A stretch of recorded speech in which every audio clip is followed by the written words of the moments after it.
할렐루야, 잘 되고 있습니다. 오늘 함께 예배드리신 분들을 주님의 이름으로 축복하며 환영합니다. 4월 14일 하교회 소식 전해드립니다. 본교에 방문하신 분들을 주님의 이름으로 축복하며 환영합니다. 등록을 원하시는 분들은 안내위원들에게 말씀해 주시면 자세히 안내해 드립니다. 이번 주 16일 화요일부터 19일 금요일까지 두 날개 정착 양육 집중훈련이 부산 풍성한교회에서 진행됩니다. 이번 주간은 새봄 행복모임 6주차입니다. 교제 육가를 함께 나누며 베스트를 위해 기도하고 좋은 관계 맺기 및 초청하는 주간이며 교회 등록까지가 목표입니다. 다음 주 오후 찬양 축제 예배는 승모셀 헌신 예배로 드려집니다. 다음 주 26일 금요일부터 27일 토요일까지 제1차 리더 수양회가 다음과 같이 있습니다. 장소는 대부도이며 출발 시간은 금요일 오후 4시입니다. 매주 목요일 웨이메이커 기도가 진행되고 있습니다. 기도로 응답의 길을 만드시는 하나님을 체험하시기 바랍니다. 매주 금요일 오후 8시 30분 심야 기도회가 진행됩니다. 하나님의 사랑을 체험하며 응답받는 귀한 시간 되시길 바랍니다. 뉴프라미스 체프를 위한 기도 제목입니다. 첫째, 매주마다 섬김, 기도, 재정, 전도 일꾼이 등록할 수 있도록. 둘째, 뉴프라미스 체프의 지속적인 부흥과 역사가 일어나도록. 셋째, 하교회가 센터처치의 역할을 감당할 수 있도록 기도하여 주시기 바랍니다. 다음 주 예배 섬김의 안내입니다. 기도와 특송, 헌금위원은 다음과 같으니 기도로 준비하여 주시기 바랍니다. 이상 4월 14일 하교회 소식이었습니다. 오늘도 은혜로운 주일 보내시길 소망합니다. New Promise Chapel Media Center.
여호와여, 주의 공의를 내게서 거두지 마시고 주의 인자와 진리로 나를 항상 보호하소서.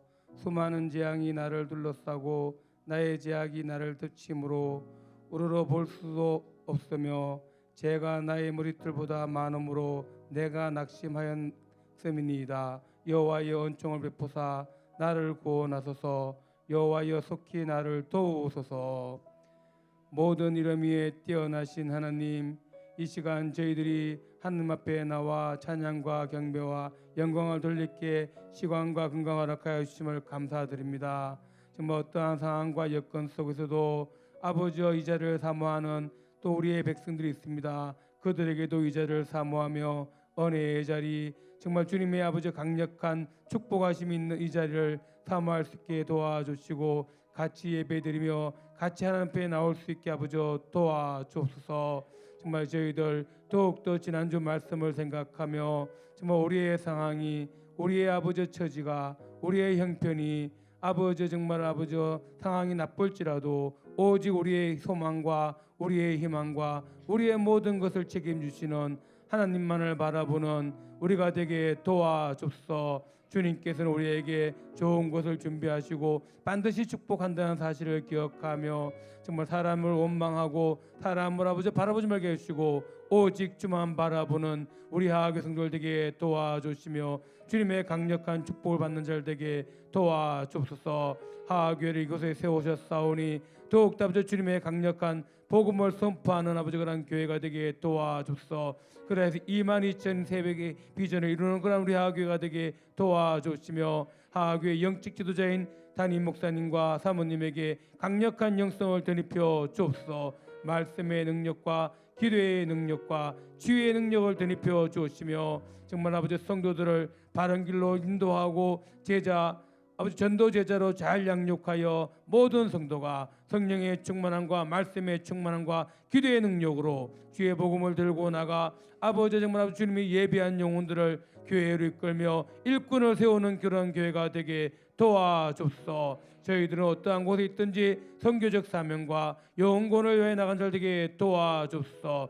필리핀에 선교 나가 있는 유리 선교사에게 더욱더 강력한 영성을 덧입혀 주시며 기도의 능력과 말씀의 능력을 덧입혀 주시고 그가 아버지 만나는 모든 자들에게 주님의 강력한 영성으로 하나님의 일꾼을 세울 수 있는 그런 아버지 선교사님 되게 도와주옵소서. 또 아버지 유일 선교사를 위하여 아버지 기도와 물질로 후원하는 아버지 번외 선교사 20명에도 아버지 필리핀에 있는 것처럼 기도하고 같은 현장에 있는 것처럼 기도하며 더욱더 아버지 선교 현장에 있는 것처럼 기도하고 후원할 수 있게 도와줬어. 그래서 그들의 삶이 축복이 되고 그들이 아버지 더욱더 많은 열매를 맺을 수 있게 아버지 도와줬어. 다음 세대를 위해 기도합니다. 우리 하교의 다음 세대들에게 더욱더 강력한 영성을 덧입혀 주시며 다니엘과 아버지 정말 또 다윗과 같은 그런 요셉과 같은 아버지 그런 훌륭한 이들이 나타날 수 있게 아버지 도와줬어. 그래야 해서 다음 세대가 더욱더 주님의 사랑과 주님의 강력한 도움을 받는 그런 우리 하교가 되게 도와주시고 지금보다 더욱더 강력한 아버지 주의 일꾼들이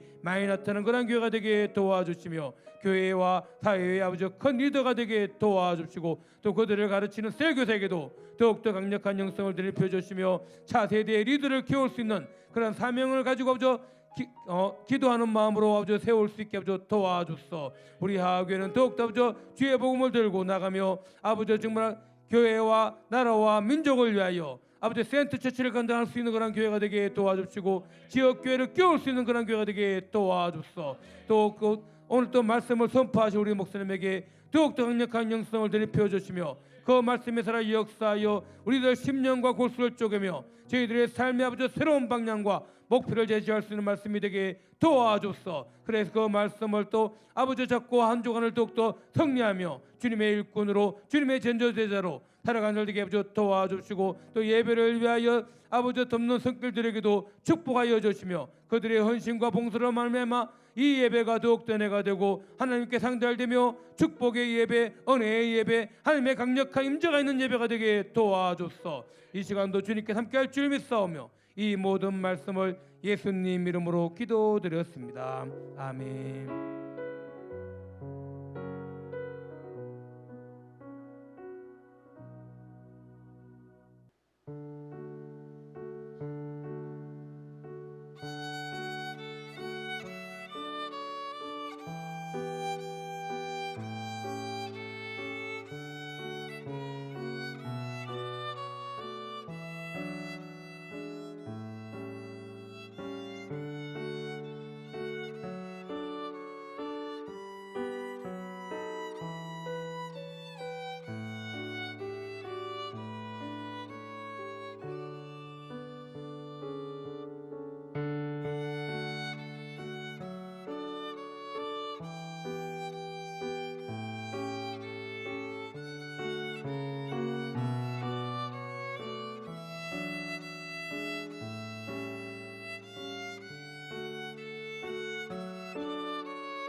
자, 오늘 하나님께서 주시는 말씀 보겠습니다. 우리 사도행전 10장 9절에서 16절까지입니다.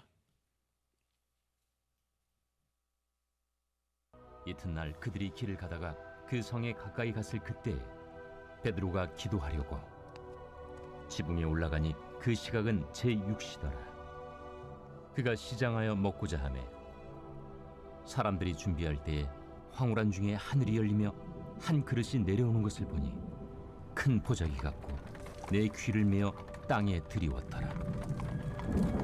그 안에는 땅에 있는 각종 네 발 가진 짐승과 기는 것과 공중에 나는 것들이 있더라. 또 소리가 있으되 베드로야, 일어나 잡아먹어라.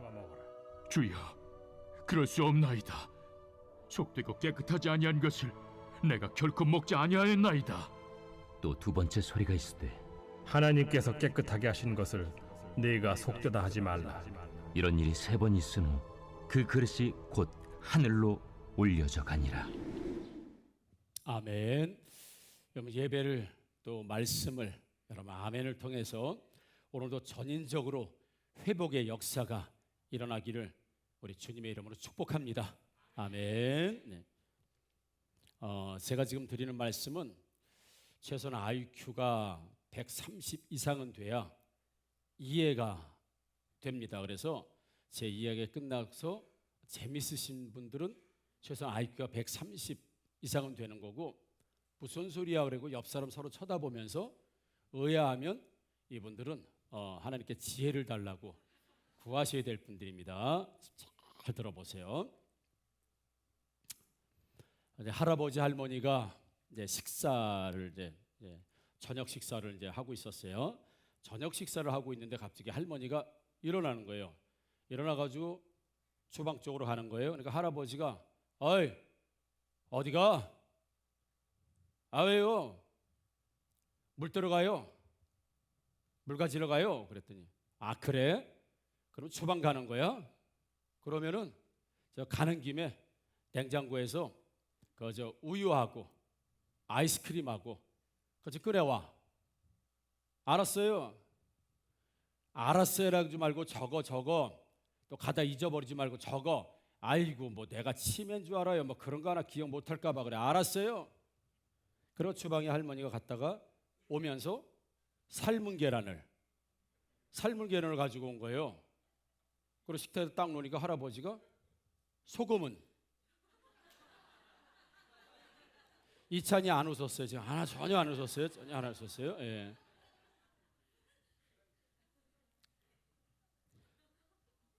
억지로 묻는 분도 계셔. 오해받을까봐. 예. 두 분 다 정신이 없죠. 물 가지러 간 사람은 삶은 계란 가져오고 간 김에 우유하고 아이스크림 가져오라고 하는 할아버지는 왜 소금은 안 가져와? 그러니까 잘한 사람도 없고 잘못한 사람도 없고 그래요. 그러니까 두 분 다 잊어버리니까 뭐 치매인지 모르겠습니다. 다 잊어버리니까 싸울 일도 없지만 앞으로도 발전은 없을 것 같아. 삶에서 발전은 없을 것 같아요. 요 이야기를 먼저 해드리고 지금은 안 하지만 여러분 옛날에 전설의 고향 있죠? 전설의 고향 할 때 처음에 나올 때 이런 얘기 나옵니다. 전설 따라 삼천리 왔다 갔다 육천리 삥 돌아서 구천리 요건 제가 만든 거예요. 원래는 전설 따라 삼천리만 있는 건데 전설 따라 삼천리 왔다 갔다 육천리 삥 돌아서 구천리 오늘은 소원시 어디에 있는 목 없는 귀신 그래 기독교인데 그런 얘기하면 들 얘기를 해드리겠습니다. 그러면서 이제 쫙 옛날 얘기가 쫙 나오는데 오늘은 제가 설교 제목이 좀 특이하지요. 인조의 무능이 불러온 병자 호란. 이거 다 모르는 얘기죠 지금. 인조가 누군지 병자 호란이 뭔지 호란 이거 꽃 이름인가? 뭐 이럴 텐데 오늘 설교 제목이 인조의 무능이 불러온 병자 호란. 한번 역사 이야기를 제가 조금 축약을 해서 잠깐 여러분들에게 해드릴게요. 1592년도에 임진왜란이 일어납니다. 그래서 임진왜란이 한 6년 정도 임진왜란이 진행이 되면서 온 조선은 완전히 이제 황폐하게 되는 거죠. 산천초목 다 타고 약탈당하고 온 국토가 완전히 전쟁판의 싸움 안에 들어가게 되죠. 그러니까 임진왜란이 있을 당시에 그 왕이 누구냐면 바로 선조예요. 선조. 그러니까 조선의 14대 왕 선조. 사진 나오나요? 참 묘하게 생겼다. 선조 아닌 것 같은데. 선조 맞아요? 우리 본 적 있어야지. 아무튼 선조라고 합시다. 이 선조가 14대 조선의 왕인데 이때 임진왜란을 겪어요. 그러면서 이 선조가 임진왜란이 끝나고 그렇게 오래 살지 못합니다. 얼마 살지 못하다가 죽어요. 근데 문제는 이 선조 대왕이 왕권을 이을 자식이 없는 거예요. 그러니까 첫 번째 부인 왕후라고 하죠. 첫 번째 부인에게는 자식이 안 생기는 거예요. 자식이 없었어. 그러다 보니까 첫 번째 부인이 자식이 없으니까 후궁을 드리게 됩니다. 선조가 후궁을 들여가지고 낳은 자식이 있어요.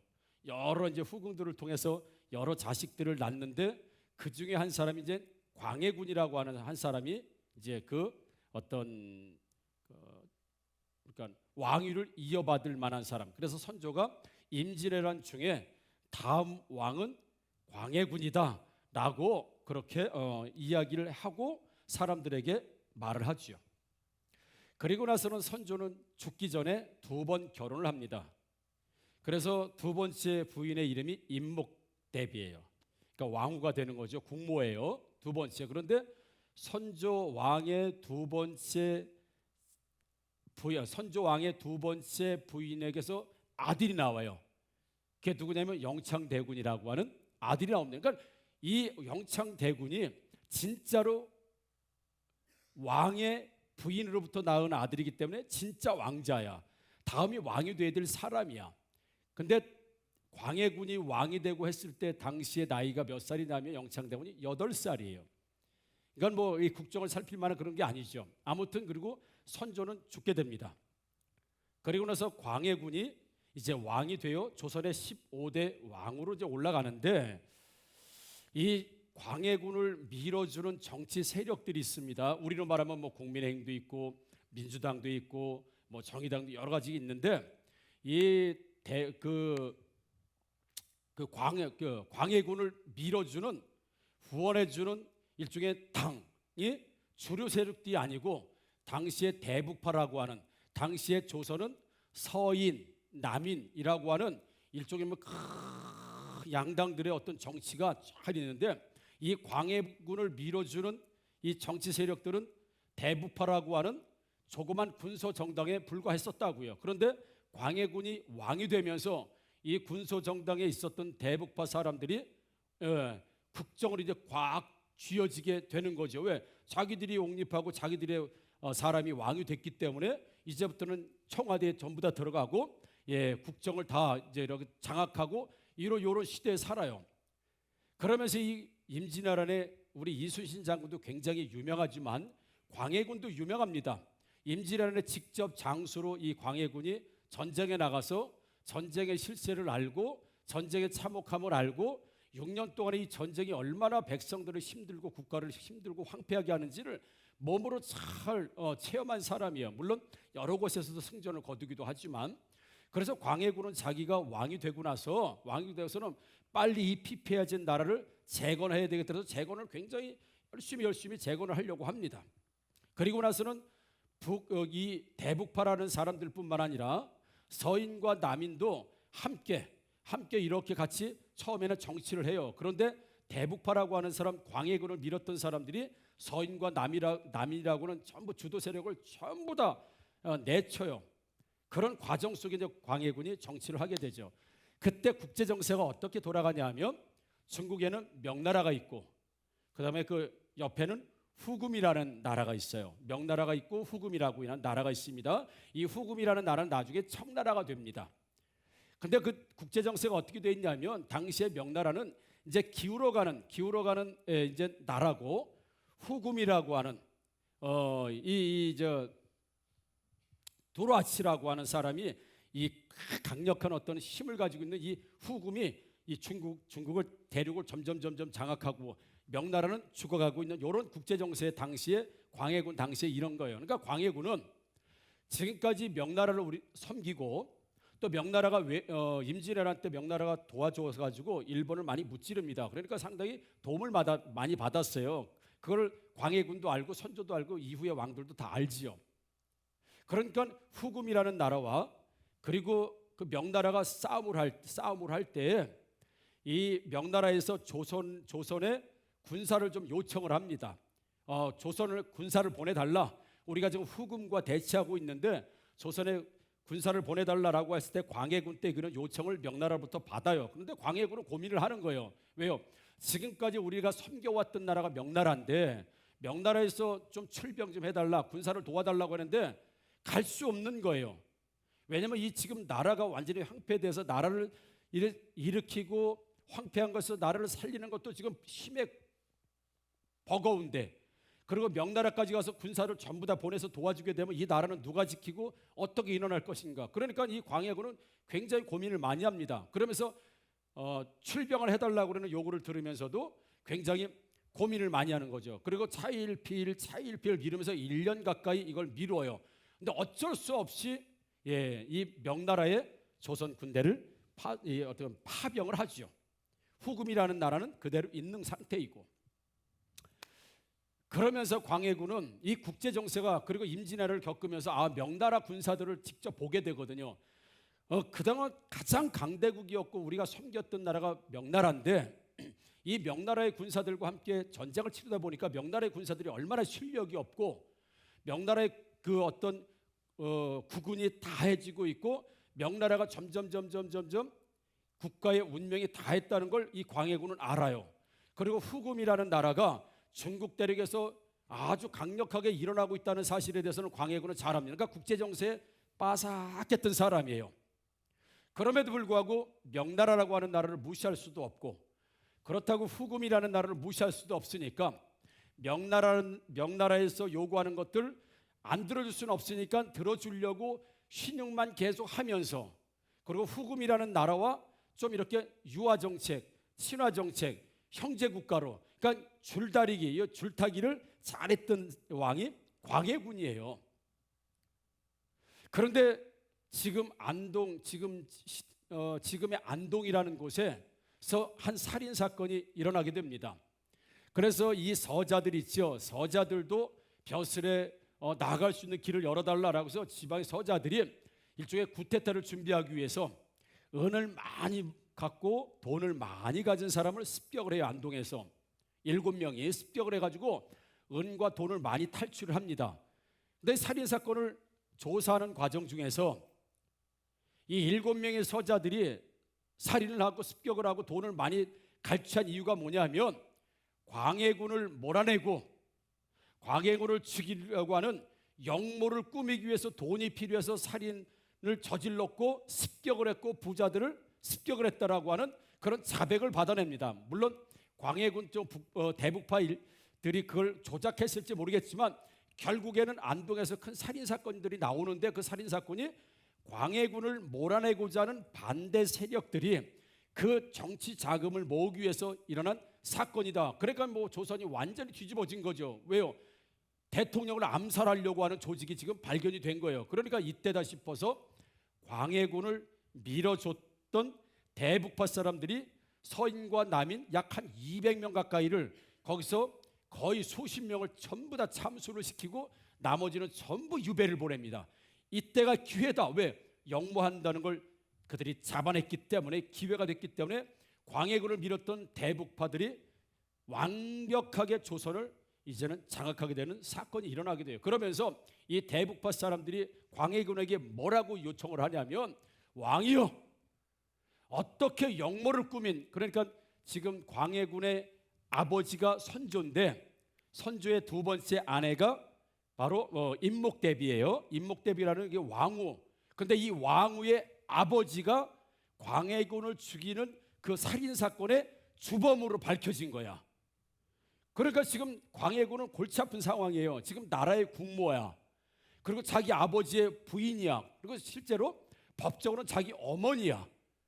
백성들도 어머니라고, 국가의 어머니라고 섬기는 임목대비가 있는데 그 임목대비의 아버지, 친정 아버지가 광해군을 살해하고자 하는 그런 살해 단체의 우두머리로 밝혀진 거예요. 그러니까 이 김자겸이라고 하는 이 사람, 그러니까 임목대비 아버지를 참수를 시키고, 그리고 나서는 상수를 올린, 어떻게 그 역모를 꾸민 그 죄인의 딸을 우리가 국모로 모실 수 있습니까? 어떻게 왕의 어머니를 모실 수 있습니까? 이럴 수 없습니다라고 해서 광해군은 특단의 조치를 내립니다. 어떻게 보면 임목대비, 자기의 법적인 어머니예요. 자기 아버지의 부인입니다. 그 어머니를 지금은 덕수궁에다 딱 가두고 가택연금을 시켜버립니다. 더 이상 여기서는 이 방에서는 꼼짝달싹 못하고 여기서 못 나온다. 그리고 몇 년을 가두느냐면 5년을 가두릅니다. 그리고 나서 자기의 동생, 실제로 선조 왕의 진짜 부인에게서 나온 영창대군을, 자기 동생이죠. 그러니까 일종에 보면 자기 동생입니다. 자기 동생을 강화도로 유배를 보내서 일종에 보면 문을 걸어 잠그고 아궁이에다가 불을 엄청나게 떼서 한마디로 하면 사우나에서 삶아 죽이듯이 영창대군을 죽입니다. 그러니까 자기 동생을 죽였어요. 왜요? 살려놓으면 실제로 왕의 정통성은 영창대군이라고 하는, 얘가 정통성에 내가 왕은 됐어. 그러니까 항상 불안한 거예요. 얘가 정통성이야. 그리고 나서는 나라의 어머니, 자기 어머니를 궁에다 가둬. 그러니까 이 궁에서 전부 다 실세에서 쫓겨났던 서인들과 남인들이 이걸 있을 수 없다는 거예요. 그때는 온 조선이 성리학이라고 하는 충과 효가 인생의 국가의 모든 것의 최고인데, 충효가 최고인데 어떻게 자기 어머니를 궁에다가 가택연금을 시키고 완전히 궁녀 취급을 하면서 그렇게 보낼 수 있느냐 라고 하면서 이제 서인들 남인들이 들끓기 시작하는 거예요. 그리고 어떻게 자기 동생을 죽일 수 있느냐, 그건 있을 수 없어. 이건 완전히 폐륜이다. 이런 이제 민심들이 들끓기 시작하고, 이 실세에서 쫓겨나갔던, 즉 선조 대왕 때 꽉 자리를 차지하고 있었던 이 사람들이 이제는 쿠데타를 계획하게 됩니다. 그게 이제 인조 반정이라고 하는 거예요. 그래서 이제 광해군을 몰아내자, 어머니를 가택연금시키고 자기 동생을 죽인 이 광해군, 이건 완전히 우리가 있을 수 없는, 이건 충도 아니고 효도 아니다. 이 왕을 바꿔야 우리는 양으로 섬길 수 없다라고 하면서 쿠데타를 준비하는 게 인조 반정이라는 얘기를 여러분들 들어보셨을 수도 있어요. 그래서 사람들이 모여서 그럼 다음 차기 왕을, 조선 16대 왕을 누굴 세울 것이냐 라고 할 때 능창군이었었던 인조를 세우게 됩니다. 딱 그렇게 인조가 다음 왕이 되기를 자기들끼리 결성하고, 그리고 나서는 일종의 창경군, 한양을 쳐들어가서 광해군을 몰아내고, 그리고 나서는 임목대비를 풀어주고 인조를 왕으로 앉히게 됩니다. 그럴 때 임목대비가 와서 광해군을 죽이려고 하지만, 아무리 폐륜의 자식이지만 우리는 충효가 먼저이기 때문에 어머니가 자식을 죽일 수 없다 해서 광해군을 광화도로 유배 보냈다가 나중에 제주도로 유배 보내서 유배 생활 한 15년 지난 다음에 광해군이 죽습니다. 그리고 조선의 16대 왕이 올라간 사람이 인조예요.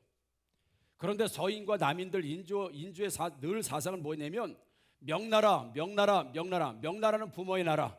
명나라는 우리가 섬길 나라. 명나라는 우리에게 은혜를 베풀 나라. 명나라, 명나라. 국제 정세는 어때요? 명나라는 점점점 망해가는 나라고, 지금 후금이라는 나라는 점점점 올라가서 이제 후금이 이름이 청나라로 바뀝니다. 그러니까 지금 청나라의 조선이 있을 것이냐, 명나라에 있을 것이냐라고 할 때 이 모든 인조와 그리고 인조와 함께했던 모든 대신들의 생각은 뭐냐면 성리학이었기 때문에 우리는 한 번 섬긴 나라는 끝까지 섬긴다. 그 나라가 어떠든 간에 우리는 명나라를 끝까지 섬긴다. 근데 청나라에서는 너희 명나라하고 끊어라. 너희 명나라에게 조공을 바치지 마라. 이제 명나라를 부모로 섬기지 말고 청나라, 우리를 부모로 섬겨라. 끊임없는 요구를 함에도 불구하고 인조와 그의 세력들은 그렇게 하지 않습니다. 끝까지 버팁니다. 우리는 끝까지 명나라다. 끝까지 명나라다. 그렇게 버텨요. 이게 인조가 그리고 그때 당시에 국가가 취했던 행동이에요. 결국은 청나라와 명나라가 큰 전쟁을 벌이고 명나라는 멸망을 합니다. 이제 명나라는 사라졌어요. 이제 사라지고 멸망하고 청나라가 중국 전체를, 몽골까지 전체를 다 장악합니다. 그리고 나서도 조선 인조는 그래도 우리는 청나라 오랑캐이기 때문에 섬길 수 없다. 우리가 어떻게 오랑캐를 부모로 섬기겠느냐 라고 하는 일종의 어떤 명나라를 섬긴다고 하는 그 명분 실리가 아니고 그 명분만을 가지고 끝까지 후금 청나라에게 대적을 합니다. 결국은 청나라 태종이 12만의 군대를 이끌고 조선을 들어오는데 6일 만에 한양이 정복돼요. 그러니까 이 인조가 큰일 났습니다. 국가가 완전히 6일 만에 전부 다 장악이 돼버려. 그리고 인조가 도망을 가죠. 그러니까 강화도로 도망을 가려다가 강화도 가는 길목도 청나라 군대가 끊어놓은 보니까 어디로 들어가는 남한산성으로 들어갑니다. 남한산성에 들어가서 47일 동안 견디고 버텨요. 근데 식량은 다 떨어지죠. 그래서 이 인조가 약 15,000명의 군사를 데리고 그리고 남한산성에 들어가서 청나라와 대치하는 거죠. 그리고 47일 동안을 견디다 결국에는 견디다 못해서 청나라 황태종, 청나라의 태종에게 누르하치라고 하는 사람이 왔을 때 이 인조가 밖으로 나갑니다. 이때가 우리로 말하면 이 양력으로 1월, 2월 정도 됩니다. 그러니까 가장 추울 때, 그러니까 지금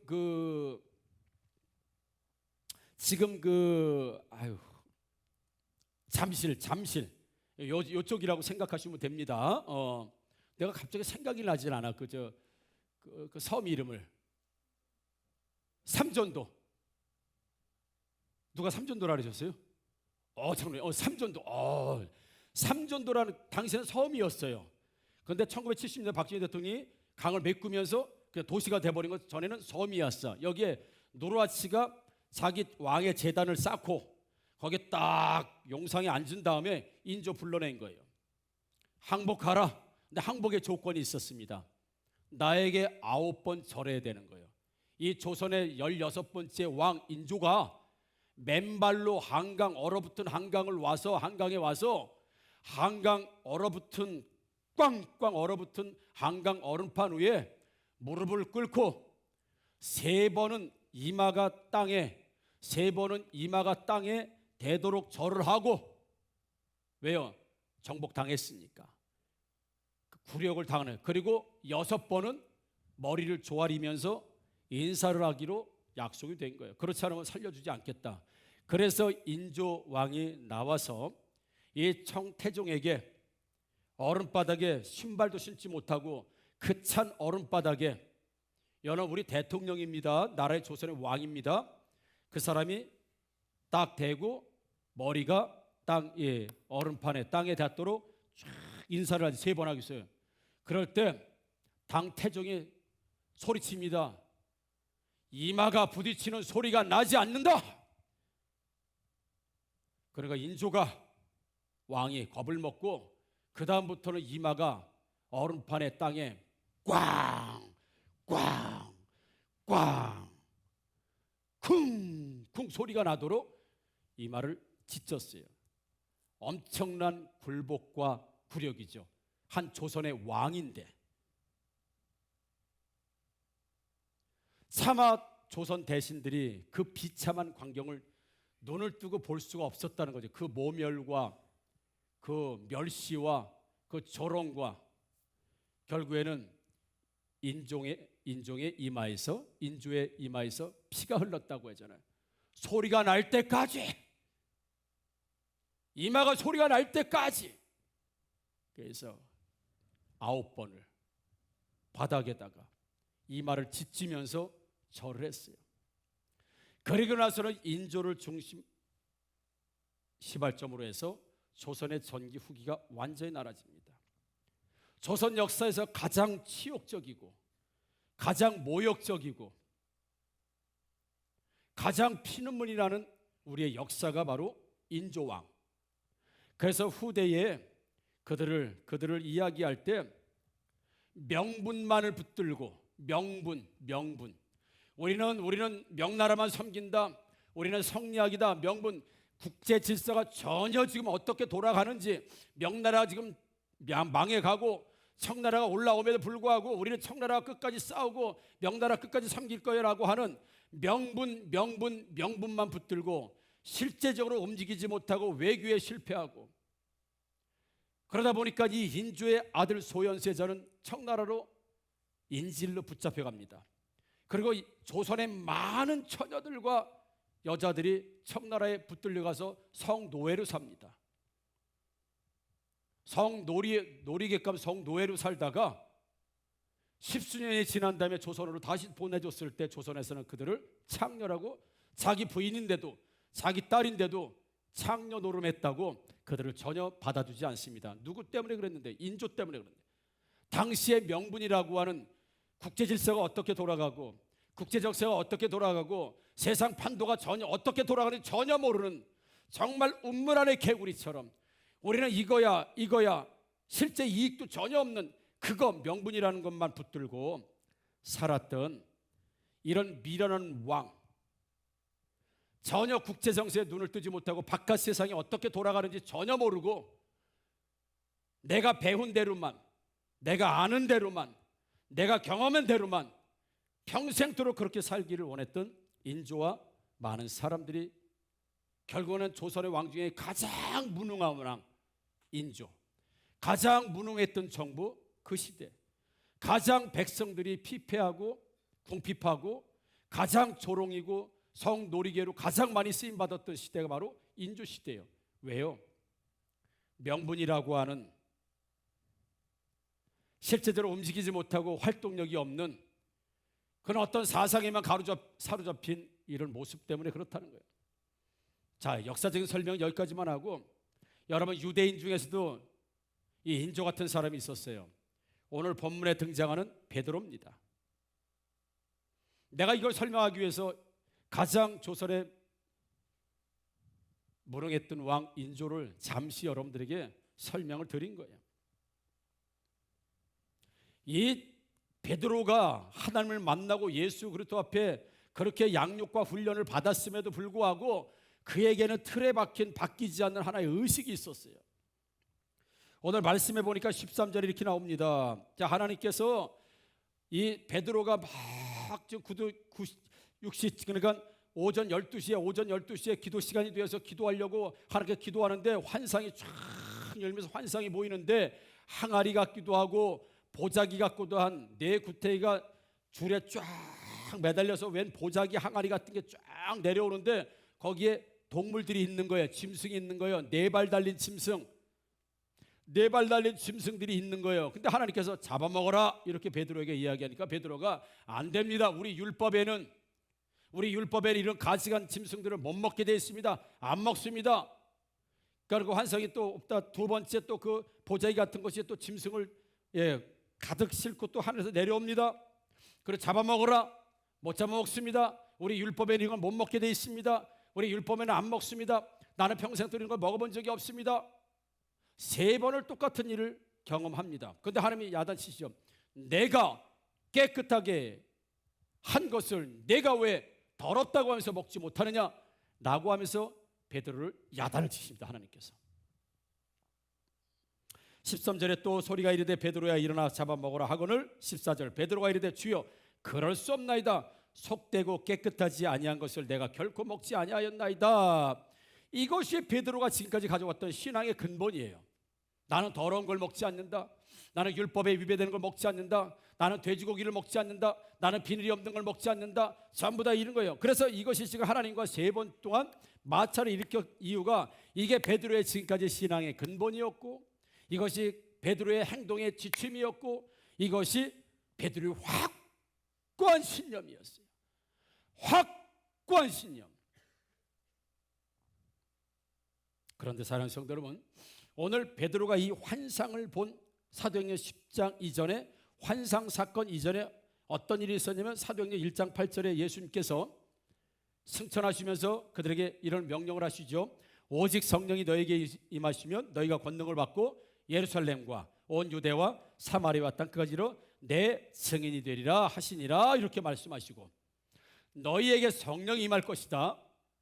그러면 성령이 임하면 이제 예루살렘과 유대와 사마리아와 땅끝까지 이뤄서 내 부활의 소식과 내 복음을 전하라라고 분명히 예수님께서 사도행전 1장 8절에 말씀하셨어요.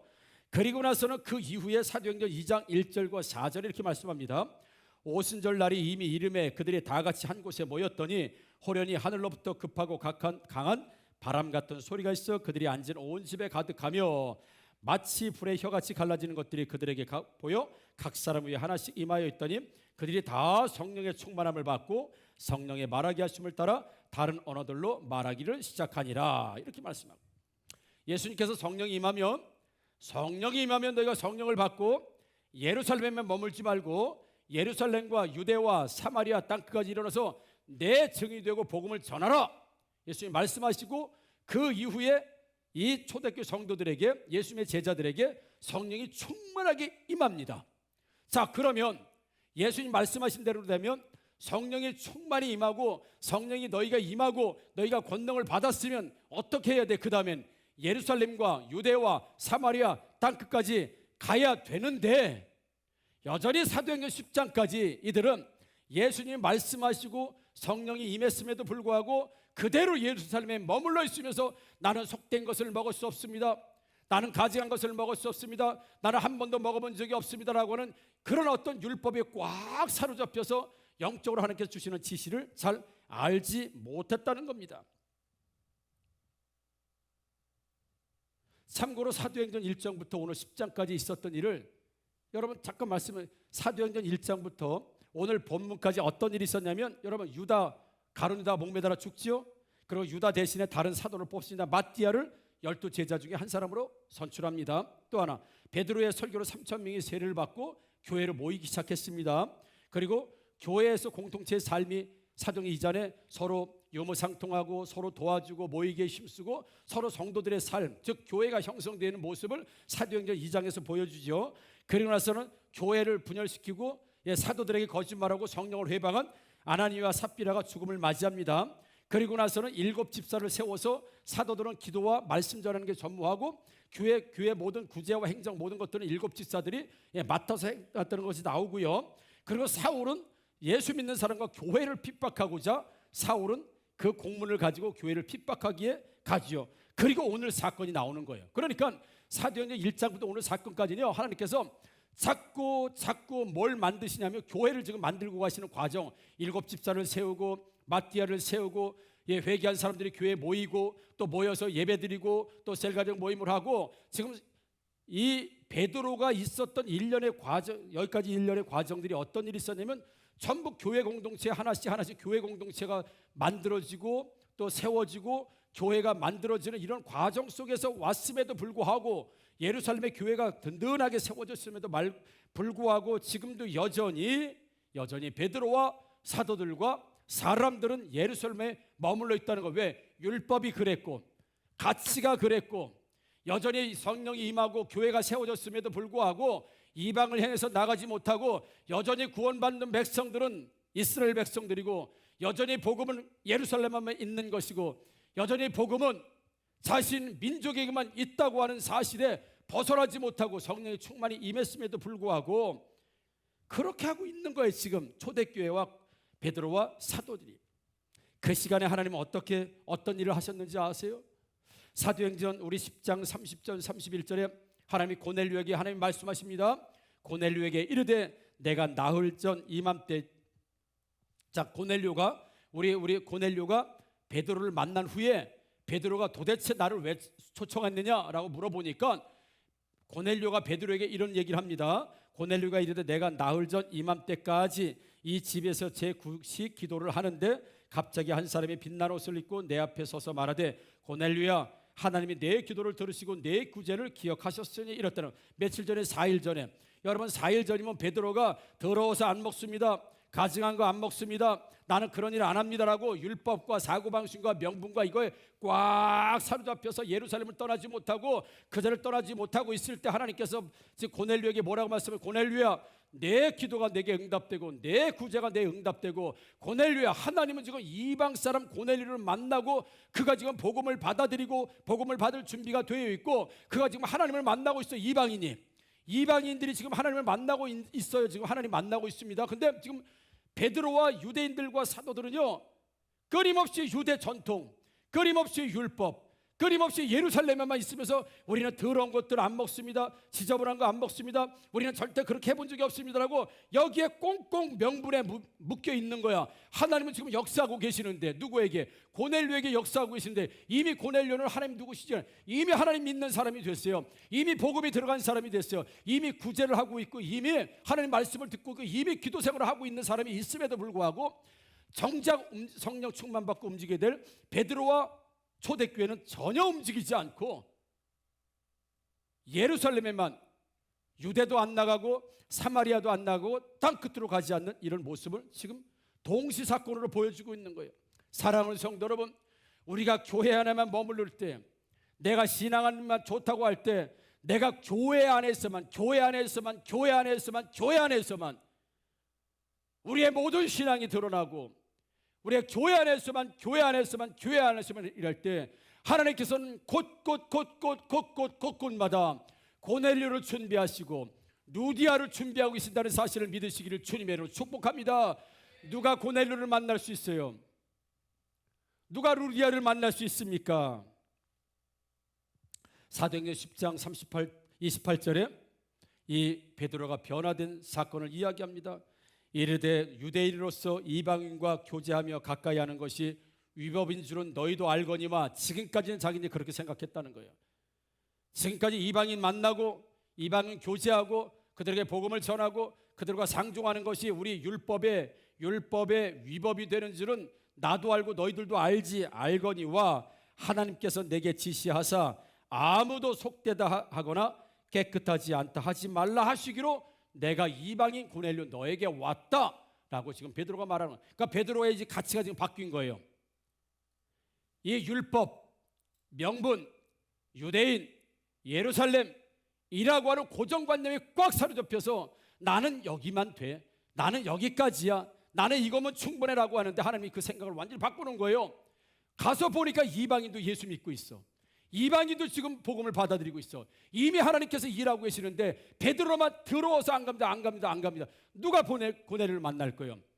여러분, 명분과 자기의 고정관념과 자기가 해왔던 어떤 바운다리라고 할까요?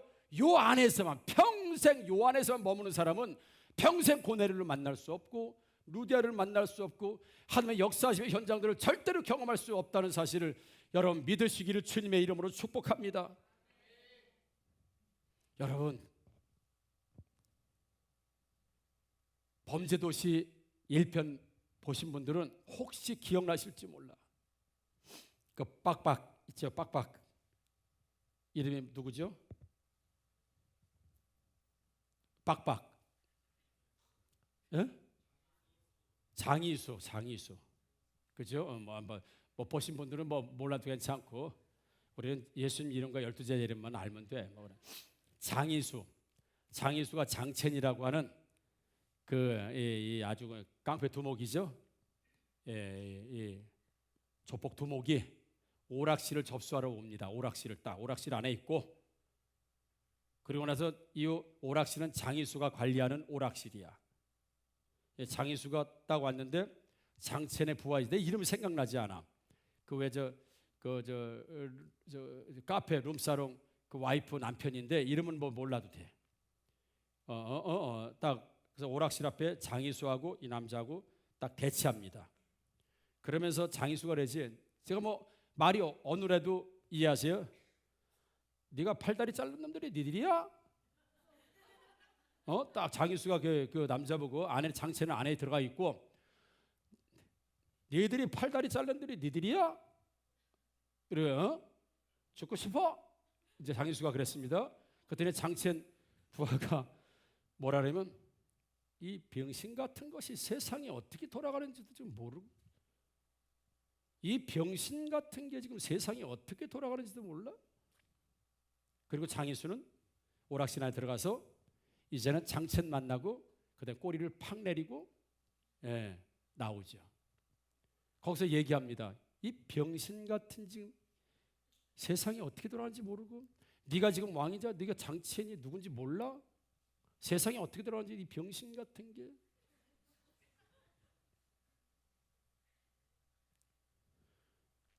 여러분, 세상이 지금 어떻게 변하고 있어요?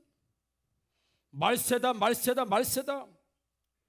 교회를 핍박하고 성도를 핍박하고 전도가 더 어려워지고 교회가 세워지기 어려워지고 선교가 어려워지고, 중국은 전부 다 선교사 쫓아내고 이슬람 국가들은 교회를 파괴하고 공격하고 선교사를 쫓겨나고 죽이기도 하고, 전부 세상이 지금 그렇게 돌아가는데, 그래서 하나님께서 말세에 이런 일이 있을 거라고 사도행전 2장 17절에 말씀하시는 거예요. 하나님이 말씀하시기를 말세에 내가 내 영을 모든 육체에 부어주리니 너희의 자녀들은 예언할 것이요 너희의 젊은이들은 환상을 보고 너희의 늙은이들은 꿈을 꾸리라. 아멘. 말세가 되면 환상 보는 사람이 필요하고, 말세가 되면 예언하는 사람이 필요하고, 말세가 되면 꿈을 꾸는 사람이 필요한데, 어린아이든 늙은이든 주의 영으로 충만한 사람. 왜요? 세상은 각박해집니다. 세상은 어려워집니다. 세상은 더 교회를 도전합니다. 세상은 더 하나님을 도전합니다. 그러다 보니까 그저 자기 밖으로, 그저 교회 안에서만, 평생 교회 안에서만 있는, 예루살렘만 있는 이런 사람들이 말세에 필요한 것이 아니라, 물론 그게 중요하지 않다는 얘기 아닙니다. 이제는 세상이, 이 병신 같은 게 세상이 어떻게 바뀌는지 모르고 세상에 점점 그리스도인을 공격하고 교회를 공격하고 신앙을 조롱하고 막 이럴 때, 하나님 말세에 오히려 세상이 더 그렇게 핍박하고 안 좋아질 때, 내가 젊은이들을 일으키고 내가 늙은이를 일으키고 내가 남녀노소를 일으켜서 그들에게 꿈을 주고 그들에게 환상을 주고 그들에게 예언하며, 이런 영적인 파워가 있는 사람들, 이런 교회를 내가 말세에 세우겠다. 아멘. 그 교회가 여러분들이 되시고 내가 되기를 주님의 이름으로 축복합니다. 세상이 병신 같은 게 세상이 어떻게 돌아가는지도 모르고, 옛날 하던 그 방식 그대로, 옛날 하던 그 신앙 그대로, 전혀 발전도 없고 도전도 없고 그 모습. 그러나 말세가 되면 하나님의 성령으로 충만해서 꿈을 꾸는 사람, 늙은이가 꿈을 꾼다니까. 늙은이가, 이 사람이 말세에 필요하다는 거예요. 하나님 이런 사람들 세우겠다는, 이런 교회 세우겠다는 거예요. 늙은이가 꿈을 꾸고 젊은이가 막 환상을 보고 막 예언을 하고, 세상이 어떻게 변하는데, 세상이 지금 어떻게 변하고 있는데, 예수님의 재림이 지금 어떻게 다가오고 있는데, 세상이 어떻게 신앙을 조롱하고 핍박하고 있는데, 여전히 우리거리만의 나운두가 돼가지고 맨날 교회만 푸른 하늘 이것만 하고 있는, 안 된다는 거예요. 국제정세, 외부세계, 지금 세상 판도가 어떻게 돌아가는지 전혀 모르고 그냥 우리끼리 조정 안에서, 조선 안에서 우리끼리 좋다고 자기들끼리 뭉쳐가지고 이 가장 임금 중에 무능한 인조가 왕이 되면서 온 나라는 완전히 굴욕과 참패와 모든 아내나 여자가 끌려가서 성놀이개로, 온 백성들이, 자기 아들은 끌려가서 모진 고문을 당하고, 인조는 나중에 자기 아들 소현세자까지 죽입니다. 죽인다. 무능한 한 사람 때문에 온 조선이 그렇게 됐던 것처럼 어쩌면 살아있지 못한 무능한 지도자, 예언하지 못하고 꿈을 꾸지 못하고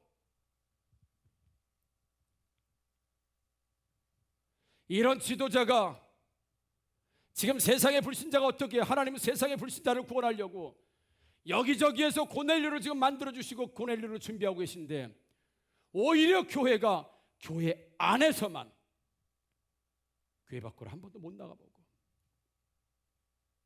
그래서 하나님은 마지막 시대에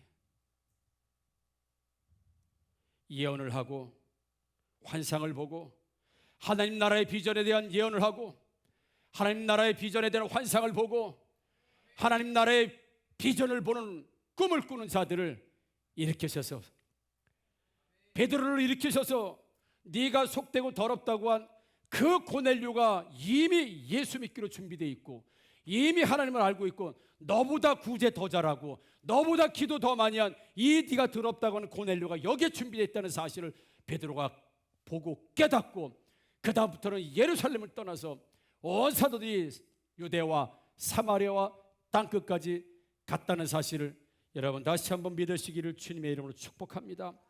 우리 교회는 변해야 합니다.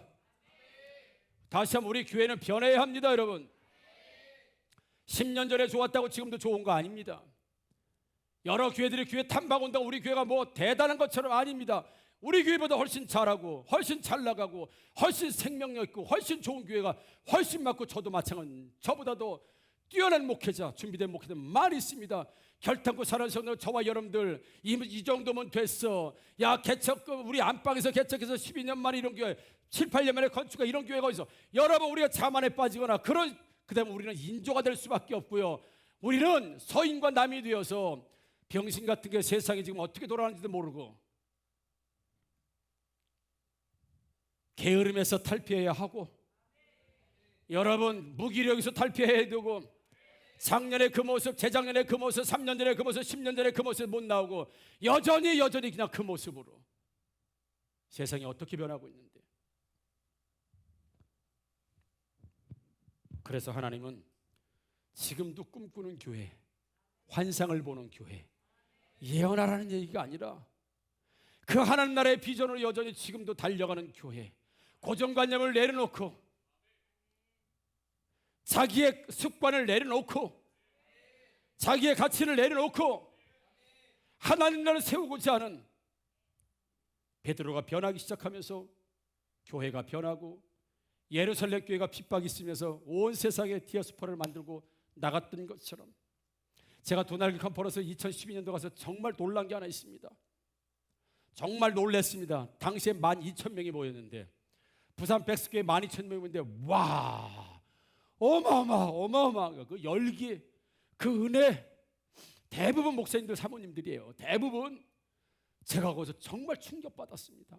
와 한국교회가 썩었다 뭐 한국교회가 무너진다 뭐 한국교회가 희망이 없다 2012년도에 가니까 한국교회가 희망이 있다 한국교회가 소망이 있다 와 이렇게 건강하게 이렇게 위대하게 이렇게 능력 있게 교회를 세우고자 하는 이렇게 많은 목회자와 이렇게 많은 사모들과 이렇게 많은 교회 중직자들과 이렇게 많은 성도들이 바글바글 모여가지고 우리 교회를 건강하게 세우고자 하는 그들의 열정과 열망과 찬양과 기도와 그 각오와 막 이걸 보면서 와 나 혼자만 목회하는 게 아니라 세상 진짜 열심히 하는 교회 세상 정말 뜨거운 교회가 이렇게 많구나. 저는 도전을 김성호 목사님 말씀에도 도전을 많이 받았지만 운물 안에 개구리 같은 생각 우리 교회만 어떻게 잘 돼야 되겠다는 생각을 백스코에 12,000명 13,000명이 모인 그 수많은 목회자들을 보면서 야 지금도 이렇게 살아나고 살려고 하고 이렇게 몸부림치는 목회자와 교회가 성도 이렇게 많구나 바짝 긴장이 드는 거예요. 처지지 말아야지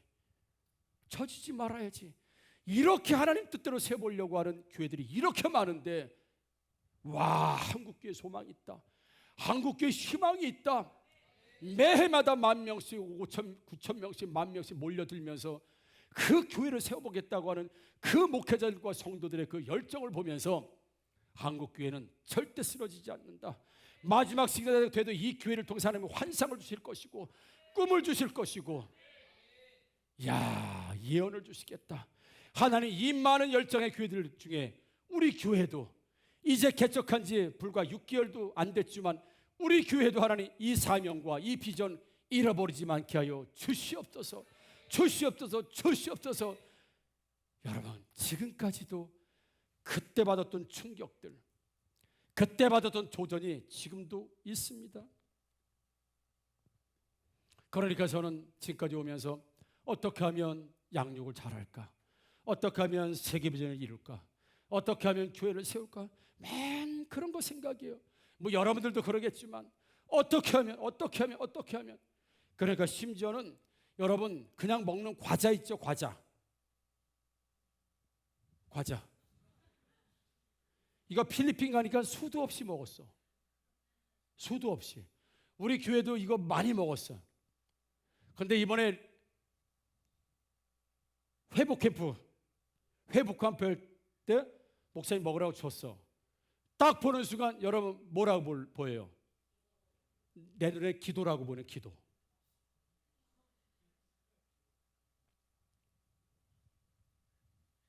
우리 청년들이 목사님 대박입니다. 누구도 이 과자를 기도라고 본 사람이 없는데 내 눈에는 기도라고 보이는 거야. 왜요? 걔 눈에는 뭐만 보이니까. 어떻게 하면 교회를 건강하게 세울까? 어떻게 하면 우리 성도들이 이제는 그 습관 때문에 더 이상 변화되고 싶지 않고 발전하고 싶지 않은 그 습관을 어떻게 독수리가 새끼 이렇게 해쳐가지고 막 날아다니게 하는 것처럼, 에이 이 정도 신앙생활 잘하는 거지 뭐 이렇게 하고 하는데 뭐 이 정도면 지금 변하지 않아 앞으로 30년 50년 동안 계속 그렇게 할 거예요. 세상이 어떻게 변하고 있는데, 다른 교회가 어떻게 변하고 있는데요, 다른 교회가 얼마나 성장하고 얼마나 달려가고 있는데, 물론 손이 결정을 하자는 얘기가 아닙니다. 여러분, 매일같이 울고먹고 매일같이 그거고 발전 없고 성장 없고 꿈도 꾸지 못하고 환상도 보지 못하고 예언도 하지 못하는 이런 정말 성장하지 못하고 무기력한 교회와 성도가 되지 않기를 주님의 이름으로 축복합니다. 여러분, 나의 신앙도 예루살렘에 머물러 있지 않고 어떤 매일 역사, 전통, 습관, 해온 대로 그렇게 하지 않고,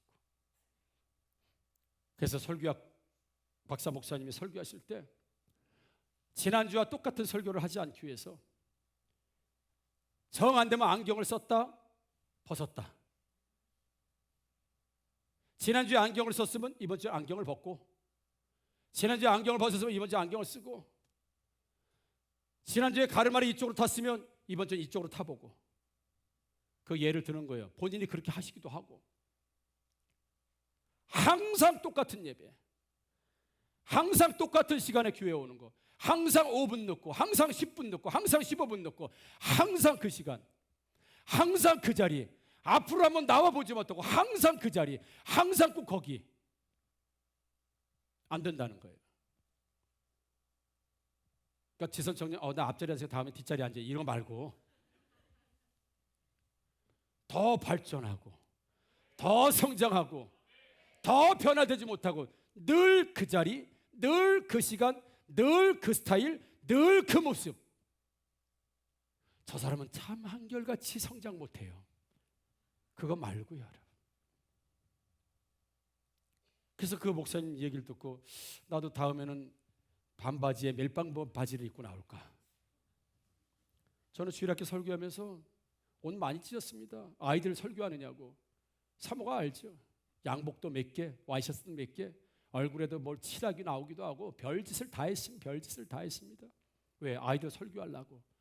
그러고 아이들이 설교 재밌어가지고 떠들지 않고 잘 보고, 주일학교 그래서 부흥하고, 교회도 그렇고 개인도 그렇고 신앙도 그렇고요. 오늘 그래서 인주 얘기를 좀 한 거예요. 명분.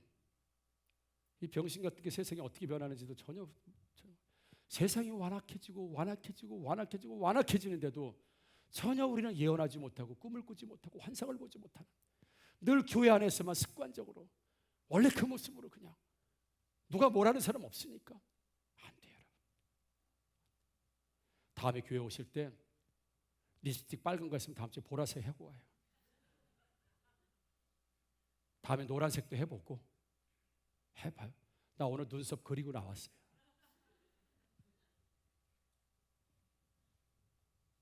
변화가 재미를 갖는 게 아니라 우리가 한번 고정관념이라는 게 한번 무기력에 한번 더 이상 뭐 이거 한번 살아.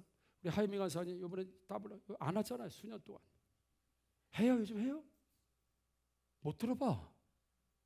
탈피하셔야 돼요. 잘못되면 인조 회복하세요. 그래, 하이밍 간사님 아멘 할 때 옆 사람들이 얼마나 은혜 받고 아멘 좋았는지 몰라. 예. 할렐루야 사모님 오늘 일당 나갑니다. 그래, 더블 일당 나갑니다. 아멘 2번 해서. 저 먼저 초과 한도 했어요. 그리고 임직자분들, 개척 멤버들, 리더들, 그리고 성도 여러분, 나는 저와 여러분들에게 이런 교회가 되고 이런 성도가 되길 원합니다. 두려움과 실패에 좌절하지 않고 아버지의 능력으로 일어난 교회가 되게 하여 주시옵소서. 수많은 고비를 만났어도 교회를 한 번도 떠난 적 없지만 한 번도 교회를 벗어나 복음이 전하지 못했던 인생들이 있다면 오늘 이 시간 변화시켜 주옵소서. 베드로가 자신의 고정관념과 자신의 스타일과 자신의 모든 것들을 내놓고 고뇌를 만나면서 이방인에게 복음이 전해지고, 내가 움직이지 않을 그때도 여전히 하나님께서는 세상을 향해서 일하고 계시구나라고 하는 그 역사적인 사실을, 그 세상이 변하고 있다고 하는 사실을 눈치채고 알고 나가서 복음을 전하고 영혼을 섬기고 자신의 변화와 성장을 위해서 끊임없이 꿈을 꾸고 환상을 보고 비전을 말하고 세워지는 사람들 통해서 이 한국의 교회는 소망이 있고, 그런 목회자를 통해서 교회를 일으킬 것이고, 그런 교회를 통해서 센터적 계획을 감당하실 것인데, 그 교회가 우리 교회가 되고 그 목사가 담임 목사가 되고 그 성도들이 여러분들이 되기를 주님의 이름으로 축복합니다. 아멘. 함께 일어나서 우리 찬양하도록 하겠습니다.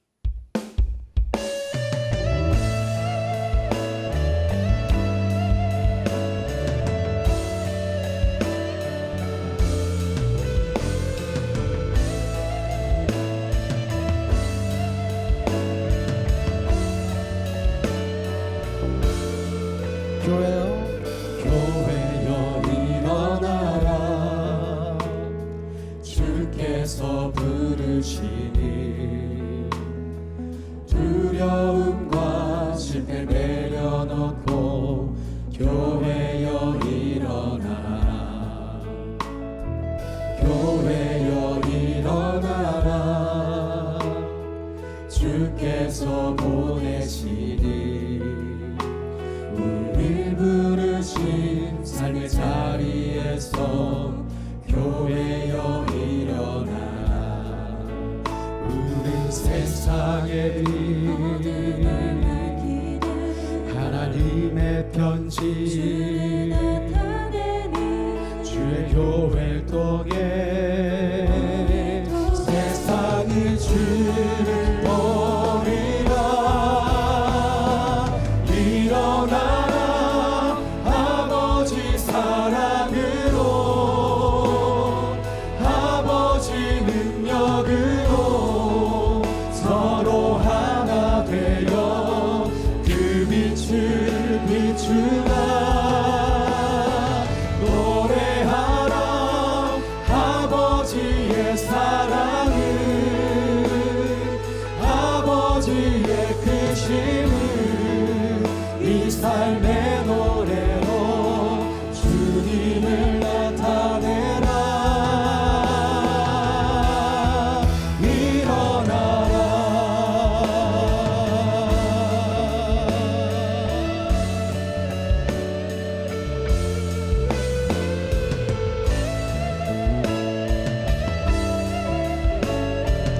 우리 다시 한번 처음부터 찬양 드리시겠습니다. 교회여 일어나라. 교회여 일어나라.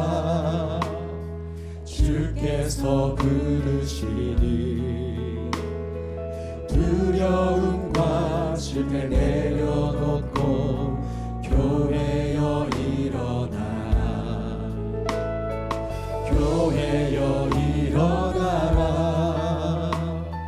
주께서 보내시니 우릴 부르신 삶의 자리에서 교회여 일어나. 우리 세상에 하나님의 편지 주의 교회 통해 세상이 주를 보리라. 일어나라 아버지 사랑으로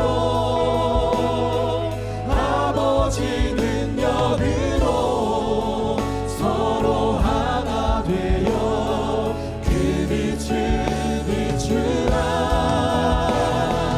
노래하라 아버지의 사랑을 아버지의 크심을 이 삶의 노래로 주님을 나타내라. 일어나라. 우리 합심하여 기도합니다. 하나님 아버지, 좌절과 실패 내려놓고 모두 주님의 꿈과 환상과 아버지 노래를 통하여 세상으로 나가는 교회가 되게 하여 주시옵소서. 고정관념을 내려놓게 하여 주옵소서. 아버지 영적 나타의 습관들을 버리게 하여 주시옵소서. 아버지 세상이나 뭐 고난류가 있습니다. 루디아가 있습니다. 많은 아버지는 유대와 사마리아 땅 끝까지 아버지 증인되는 삶을 살게 하여 주시옵소서. 나의 영적 시선이 넓어지게 하여 주옵소서. 아버지 나만이 아니라 우리 온 교회를 세우는 자들이 되게 하여 주옵소서. 합심하여 말씀의 얼음 들고 기도합니다. 주여 은혜롭고 자비로우신 나의 아버지 하나님과 사랑을 감사합니다. 아버지 세상을 너무 완악해 주고 있습니다. 세상은 아버지 죄를 환영합니다. 교회를 핍박합니다. 세상은 아버지 하나님 신앙을 조롱합니다. 아버지 전도하기가 너무나 어렵습니다. 전도가 되지 않습니다. 영웅이 세워지지 않습니다. 교회가 들어오지 않습니다. 그러니까 말씀 내가 이 종들에게 주의 영을 부어주신다고 했습니다. 이 하나님 종들이 일어나게 하여 주옵소서. 주여 꿈을 꾸는 아버지 늙은이들이 일어나게 하여 주시옵소서. 주여 아버지 일어나게 하시고 주여 우리가 주의 날의 환상을 바라보게 하여 주옵소서. 영적 성령의 환상을 바라보게 하여 주옵소서. 그래서 주의 환상을 보는 교회 아버지 하나님 예언하는 교회 우리 아버지 개인적으로 마찬가지입니다. 꿈을 꾸는 목사 환상을 보는 목사 하나님 아버지 하나님 예언하는 목사가 되게 하시며 우리 가운데 영적으로 분리를 빠지지 않게 하여 주옵소서. 살아있게 하여 주옵소서. 살아있게 하여 주옵소서. 세상이 완악할수록 우리 아버지 영적인 사람을 더하며 더 강력한 교회 더 센터 전체가 필요합니다. 우리 교회 그런 교회가 되게 하여 주옵소서. 강력한 교회가 되게 하여 주옵소서. 주여 역사 연단 교회가 하여 주옵소서. 이만희 정부가 세계적으로 강력하게 이루어지는 우리 교회 될 수 있도록 하나님 아버지 도와주시고 역사하시고 인도하여 주시옵소서. 좋으신 나의 아버지 하나님 감사합니다. 하나님 굴러온 돌이 박힌 돌 뺄 수도 있습니다. 하나님 박혀서 꼼짝달싹하지 않게 하시고 이끼가 끼지 않는 구르는 돌들이 되게 하여 주시옵소서. 물도 고이면 썩습니다. 돌도 그 자리에 있으면 이끼가 낍니다. 교회가 아버지 아무 염려도 근심도 아버지 기도 제목도 비전도 없으면 교회도 썩습니다. 아버지 하나님 나라에 대한 꿈을 꾸게 하여 주옵소서. 하나님 나라에 대한 환상을 보게 하여 주옵소서. 하나님 나라에 대해 예언하게 하여 주시옵소서. 베드로가 더럽다 자신의 아버지 하나님 깨끗함을 주장할 때 그 시간에 고넬료를 기도하고 있었고 고넬료는 베드로보다 더 구제하고 있었고 하나님 뜻대로 살고 있었습니다. 하나님, 교회 안에서만 왕 되지 않게 하여 주옵소서. 세상에 나가서도 복음을 전하는 왕이 되게 하시며 하나님 군사가 되게 하여 주시고 하나님, 모여서 예배드리고 기도하고 모여서 사는 이것이 힘과 은혜가 되어 예배의 구심력이, 기도의 구심력이, 은혜의 구심력이 영혼 구원과 전도와 행복 모임과 내 삶의 현장에 구심력이 되게 하여 주시옵소서. 무능한 사람들이 되지 않게 하여 주옵소서. 무능한 아버지들이 되지 않게 하시고 무능한 지도자들이 되지 않게 하여 주시고 무능한 성도들 되지 않게 하여 주옵소서. 늙은이들에게 꿈과 환상과 비전을 더하여 주옵소서. 우리 청년들에게 꿈과 비전과 환상을 더하여 주옵소서. 축복하며 예수님의 이름으로 기도합니다. 아멘. 우리 파송 찬양하겠습니다. 여전히 고넬료가 준비되어 있습니다. 여러분 나가셔서 고넬료 많이 만나시는 살아있는 베드로가 되기를 주님의 이름으로 축복합니다. 아멘. 찬양합니다.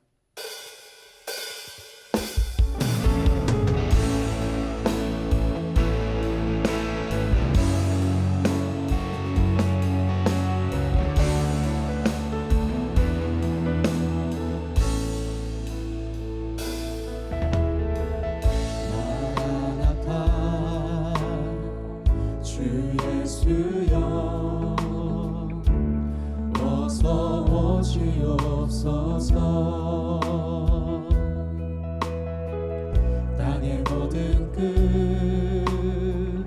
모든 족속 주를 찬송하게 하소서. 마라나타 주 예수여 어서 오시옵소서. 모든 열방이 주께 돌아와 춤추며 경배하게 하소서. 우리 주님 다시 오실 길을 만들자. 십자가를 들고 땅 끝까지 우린 가리라. 우리 주님 하늘 영광 온 땅 덮을 때 우리 땅 끝에서 주를 맞으리. 마라나타 마라나타 아멘. 주 예수여 오시옵소서.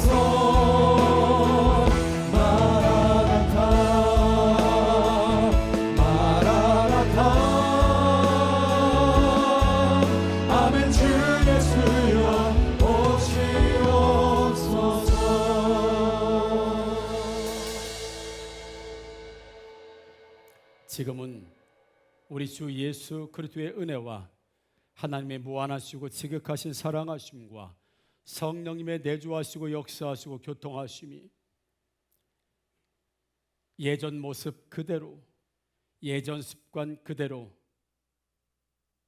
앞으로도 그렇게 살기를 마치 내가 원하는 것처럼 살아왔다면 이제는 환상도 보고 예언도 하고 꿈을 꾸는 고넬료를 만나기를 원하며 루디아를 만나기를 원하는 복음을 전하고 하나님 나라를 세우고자 하는 그 열망과 꿈으로 인하여 오늘도 예배하며 감격하며 은혜 있는 모든 성도들과 그들의 자녀와 생업과 오늘 등록한 두 분과 또 방문자 세 분 머리 위에 지금부터 영원토록 함께 있을지어다. 아멘.